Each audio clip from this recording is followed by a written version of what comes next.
রাঙ্গামাটির বাঘাইছড়ি উপজেলার ৩৭ নং Amtali union BNP অঙ্গ ও সহযোগী সংগঠন ৪, ৫ ও ৬ নং ওয়ার্ড শাখার উদ্যোগে ইফতার ও দোয়া মাহফিল করা হয়েছে।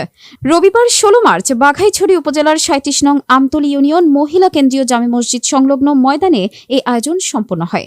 এতে বিএনপি নেতাকর্মী ও স্থানীয় জনগণ অংশ নেয়। অনুষ্ঠানে প্রধান অতিথি হিসেবে উপস্থিত ছিলেন বাঘাইছড়ি উপজেলা বিএনপির সভাপতি মোহাম্মদ ওমর আলী।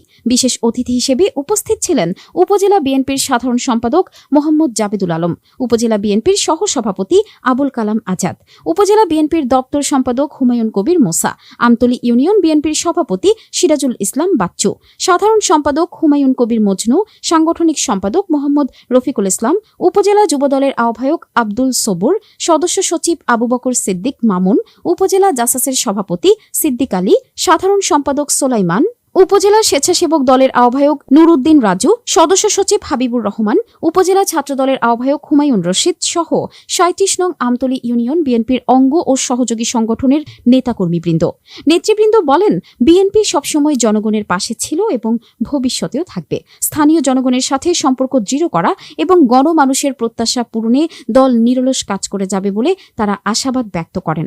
উক্ত অনুষ্ঠানে দেশের সমৃদ্ধি, জনগণের কল্যাণ ও দলের সফলতা বেগম খালেদা জিয়ার রোগমুক্ত কামনায় বিশেষ দোয়া ও মুনাজাত করেন বাঘাইছড়ি মহিলা কেন্দ্রীয় জামে মসজিদের খতিব মাওলানা হাফেজ মুফতি আবু বকর সিদ্দিক রুবাবী।